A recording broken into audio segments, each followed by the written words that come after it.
I thought I had built a stable life with Amanda during our 5 years of marriage. We had plans, dreams, and what I believed was a solid foundation of love. Then suddenly she left me for Justin, claiming she needed real love and I could not give her that. Our divorce was brutal.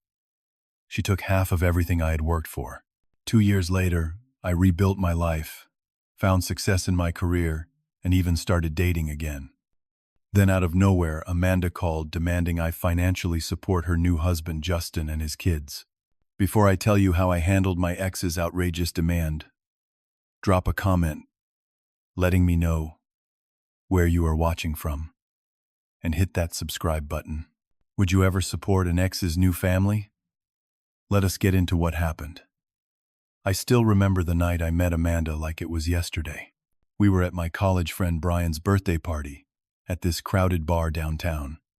She walked in wearing a blue dress, and something about her smile caught my attention immediately. I was never the type to approach women at bars, but that night was different. I found myself walking over and offering to buy her a drink.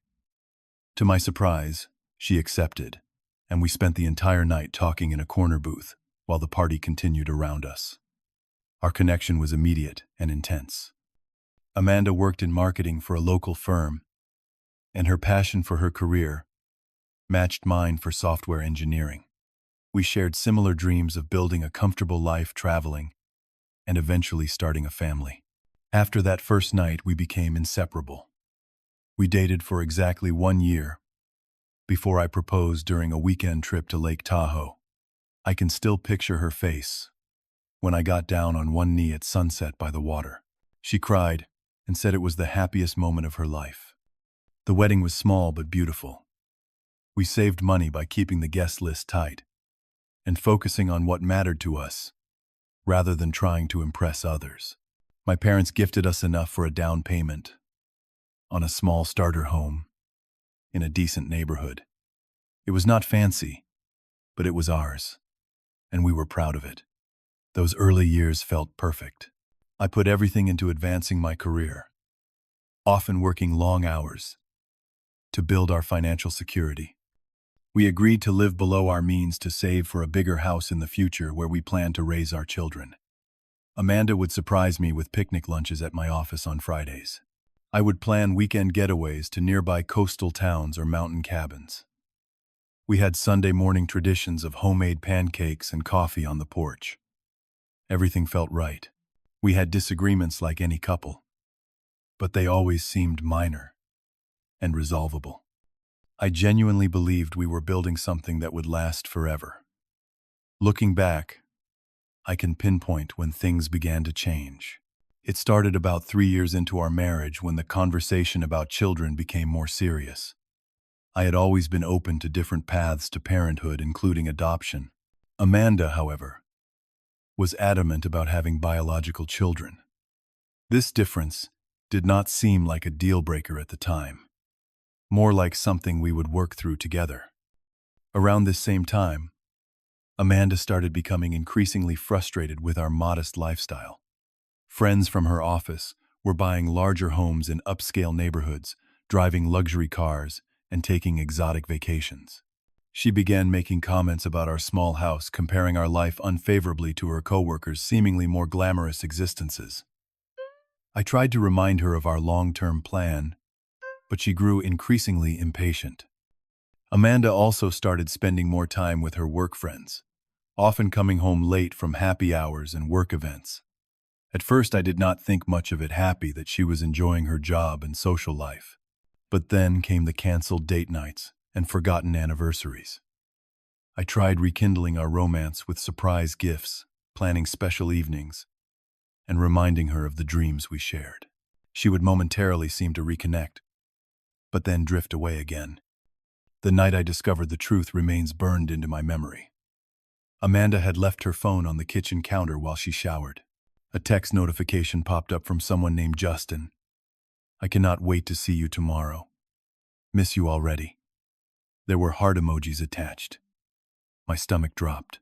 I had never been the type to snoop, but something felt terribly wrong. I opened the message thread and found months of intimate conversations between them. When Amanda came out of the shower, I confronted her with the phone in my hand. I expected denial, tears, apologies. Instead, she looked almost relieved, as if a burden had been lifted. She sat down across from me at our kitchen table and coldly admitted she had been seeing Justin, her marketing department's new creative director, for nearly 6 months. What hurt most was not just the affair, but her explanation. She told me Justin made her feel alive, that he shared her desires for an ambitious lifestyle and biological children. "He comes from money," she said. "He can give me real love and a baby before time runs out. I am almost 35, Garrett. I cannot wait anymore for the life you keep promising." That night, Amanda packed a suitcase and left. She did not cry. She did not look back. 7 days later, I received divorce papers from her lawyer. The divorce process was unlike anything I could have prepared for. Amanda hired Patricia Goldstein, one of the most aggressive divorce attorneys in the city. My own lawyer warned me that Goldstein was known for a scorched earth approach. Amanda demanded half of everything, including an inheritance I had received from my grandfather, which should have been protected as separate property. Her lawyer found a technicality because I had briefly deposited the money into our joint account before moving it. The court proceedings dragged on for 8 excruciating months. Each meeting felt like walking into a battlefield, where I was outgunned and outmaneuvered. The judge seemed sympathetic to Amanda's narrative, that she had supported my career while putting her own ambitions on hold, despite the fact that she had always worked full-time and received several promotions during our marriage. In the end, I lost our house. I could not afford to buy her out and maintain the mortgage payments on my own. I had to liquidate half of my retirement savings, despite the tax penalties. The worst part was losing the vintage car my dad and I had restored together during my teenage years, a project that had helped me through my parents' divorce. The judge deemed it a marital asset because I had used some of our joint funds for parts. As the divorce finalized, mutual friends started taking sides. Many believed the story Amanda circulated, that I had been emotionally unavailable, unwilling to start a family, and holding her back from the life she deserved. People I had considered close friends stopped returning my calls. I received pitying looks at social gatherings I could not avoid. The isolation compounded the financial and emotional devastation. I moved into a 1-bedroom apartment in a part of town I would have never considered before. The first night there, surrounded by hastily packed boxes and sparse furniture, I sat on my mattress on the floor and broke down completely. Depression hit me like a physical weight. I started missing deadlines at work, barely functioning through the minimum requirements of my job. My manager Thomas noticed and called me into his office. I expected to be fired, but instead received surprising compassion. He shared his own divorce story and suggested the company's employee assistance program, which included therapy sessions. Those first therapy appointments with Dr. Rivera felt pointless. I went through the motions, recounting my story without believing anything could help. I developed insomnia, often going 2 or 3 days with barely any sleep. My diet consisted mainly of delivery food and protein bars. I lost 20 pounds in 2 months.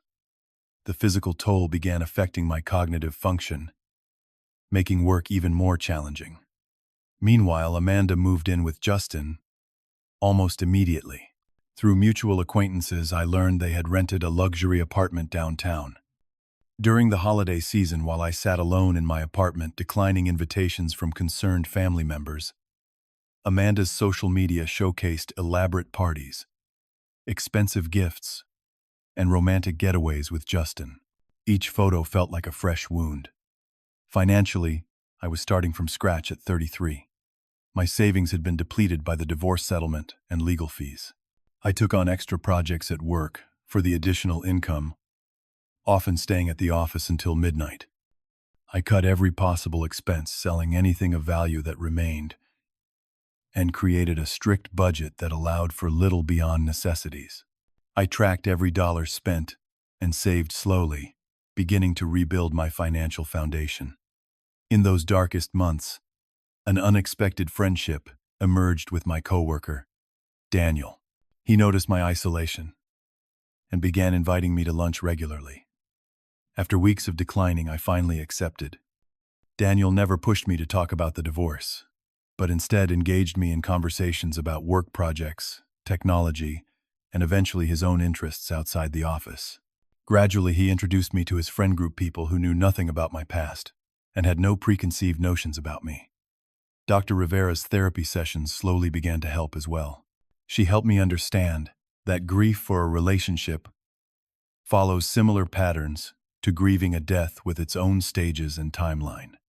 She guided me through processing the betrayal without letting it define my view of all relationships. Most importantly, she helped me see that Amanda's actions reflected her character, not my worth. 6 months after the divorce finalized, I received my first piece of good news. My extra work and dedication had been noticed, and I was promoted to senior developer with a significant salary increase. That same week, Daniel invited me to a dinner party where I met Taylor, a children's book illustrator with a quick wit and genuine warmth that made me laugh for the first time in months. Though I was nowhere near ready for a relationship, her friendship became another small light in my gradually brightening life. 2 years after Amanda walked out of my life, things had changed dramatically. The promotion I received had been just the beginning. My focus on work had led to recognition within the company, and I was now leading my own team of developers on a high-profile project. The financial stability I had lost was not only restored but improved. I had rebuilt my savings, established an emergency fund, and even begun investing again. My friendship with Taylor had gradually evolved into something more. We took things exceptionally slowly, both carrying our own past relationship baggage. She had been through a difficult breakup with a longtime partner who had struggled with addiction. Our shared experiences of loss and rebuilding created a foundation of understanding and patience. For our first official date, we went hiking in a nearby state park, spending hours talking as we walked the trails.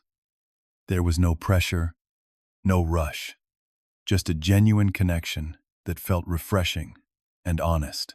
The friend group that Daniel had introduced me to had become a significant part of my life. We had weekly game nights, went camping together in the summer, and created new holiday traditions. These people knew me, as I was now not, as Amanda's ex-husband or a divorce statistic. With their support and Dr.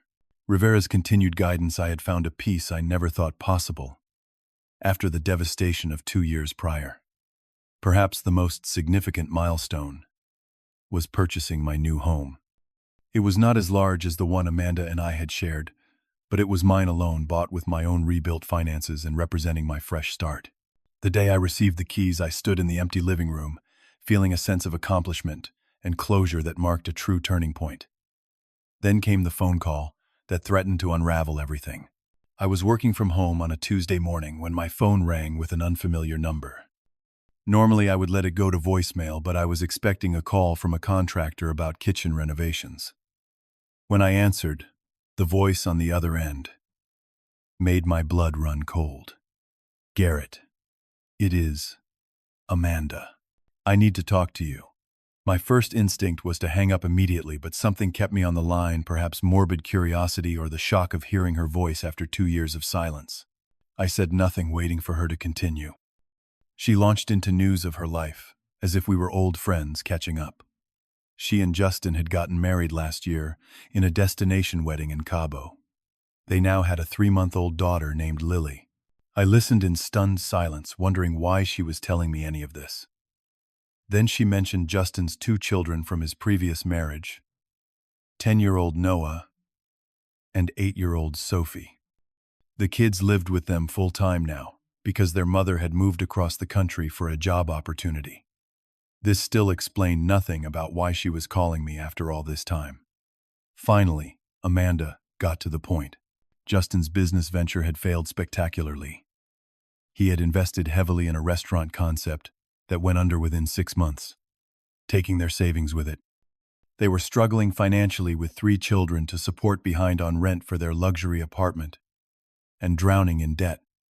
What she said next left me speechless. "We need help, Garrett. I was thinking that maybe you could contribute to the children's expenses. A monthly stipend for their education and activities would really help us get back on our feet. I thought I had misheard her. Surely my ex-wife, who left me for another man, was not asking me to financially support his children. But as she continued talking, detailing specific amounts, and how the money would be used, the reality of her audacity hit me full force.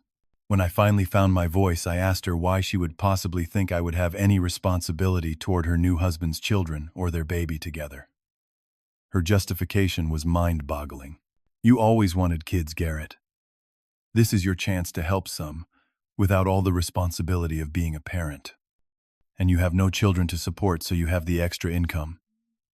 After everything we went through together, I think you owe me this. We were married for 5 years, that counts for something.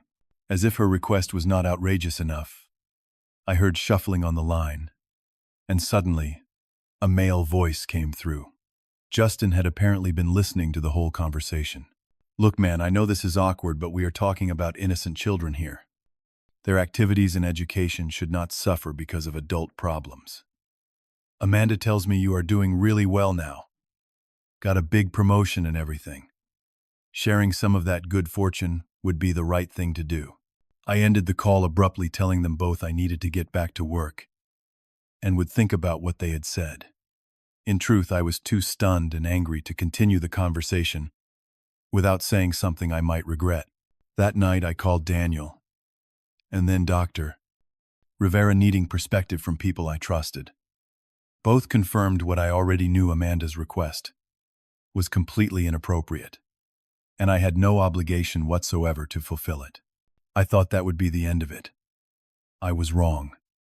3 days later, while I was in the office kitchen, getting coffee before a meeting, I looked up to see Amanda and Justin walking through the main doors of my workplace. My coworker, Rachel, gave me a concerned look, obviously noticing my shock. Amanda had dressed carefully for this ambush, wearing a conservative outfit that made her look like the picture of a struggling young mother. She carried their infant daughter in a carrier. Justin followed behind, his expression a carefully constructed mask of dignified concern. They approached me as I stood frozen in disbelief at their boldness. "Garrett, we really need to talk to you," Amanda said loudly enough that several of my colleagues turned to look. "I cannot believe you have been ignoring my calls when we need your help so badly." Feeling cornered and embarrassed as curious coworkers pretended not to listen, I ushered them to a small conference room nearby, my hands shaking with anger and disbelief. Once the door closed, their demeanor changed completely. Justin immediately launched into a speech about financial responsibility and moral obligations. Amanda bounced the baby on her hip while detailing the children's needs and activities that required funding. When I remained silent, Justin's tone grew increasingly aggressive.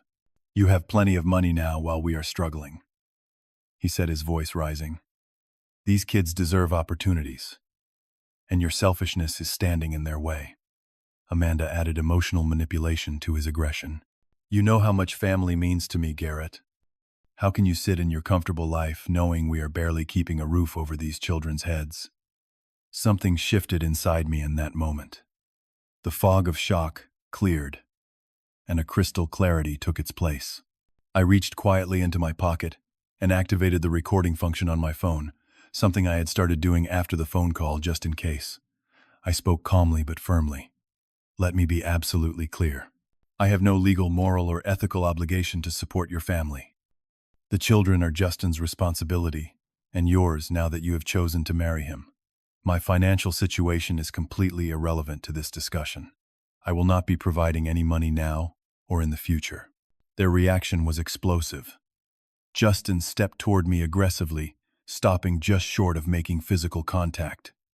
Amanda began crying dramatically, clutching the baby closer, as if I had threatened the child somehow. The performance was clearly designed to make me look like the villain if anyone witnessed it. "If you do not help us, everyone will know what kind of man you really are," Amanda threatened. "I will make sure all our friends know how you turned your back on innocent children." That evening, I contacted my divorce lawyer. who immediately sent a cease and desist letter to both Amanda and Justin. I documented the workplace incident in detail and began the process of filing for a restraining order if their harassment continued. I also took steps to increase security at my home and office, uncertain of what they might try next.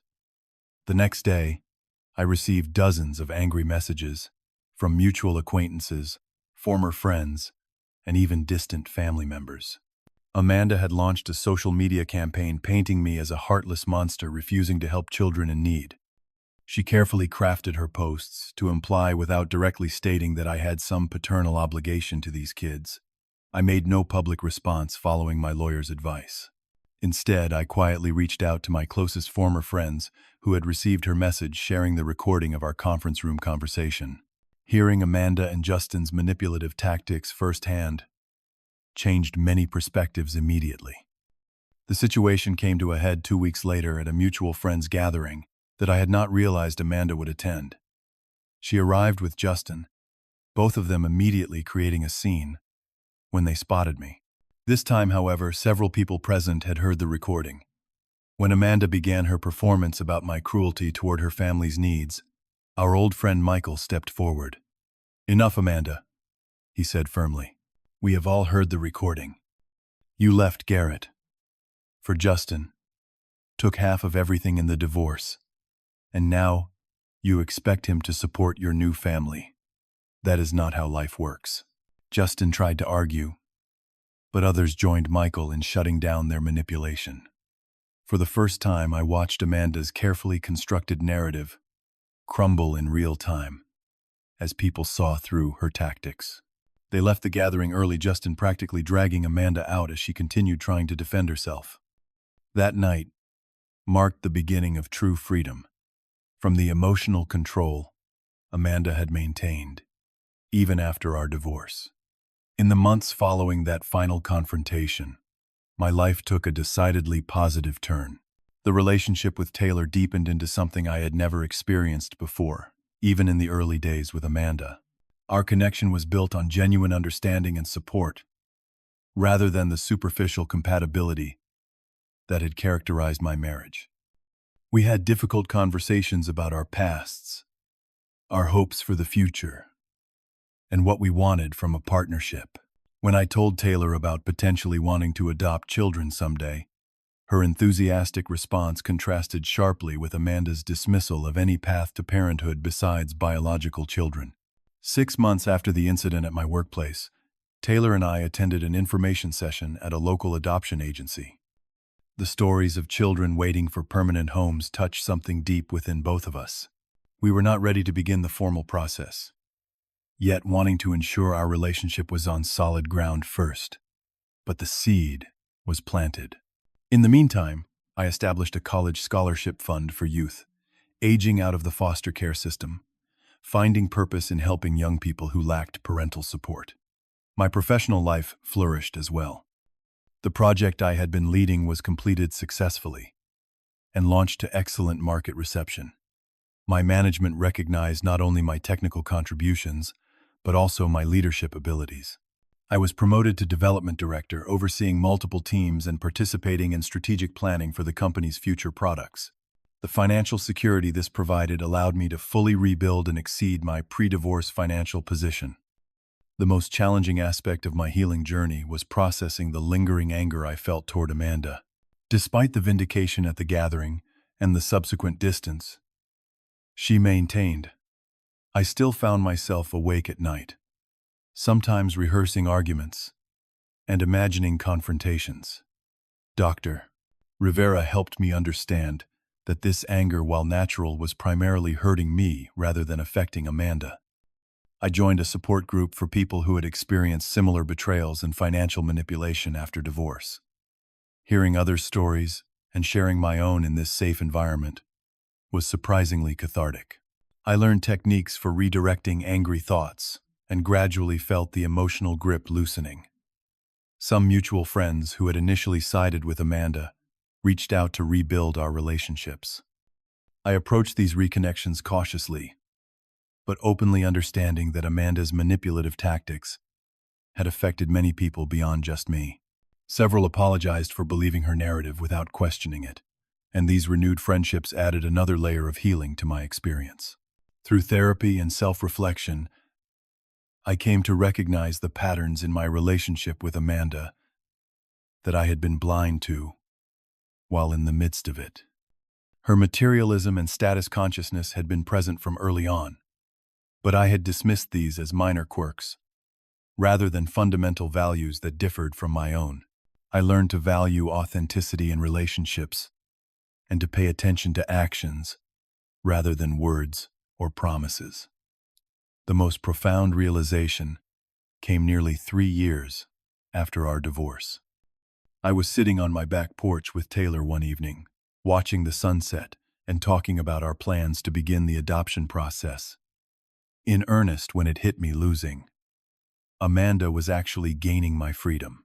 The life I had built from the ashes of my marriage was more authentic, more aligned with my true values, and filled with more genuine love than what I had lost. I also realized that I had never truly been loved in the way I deserved during my marriage. Real love supports rather than exploits. It builds up rather than tears down. It stays during difficult times rather than leaves for greener pastures. The contrast between how Amanda had treated me and how Taylor and my new friend showed up in my life illuminated just how unhealthy my marriage had been, despite my idealized memory of our early days.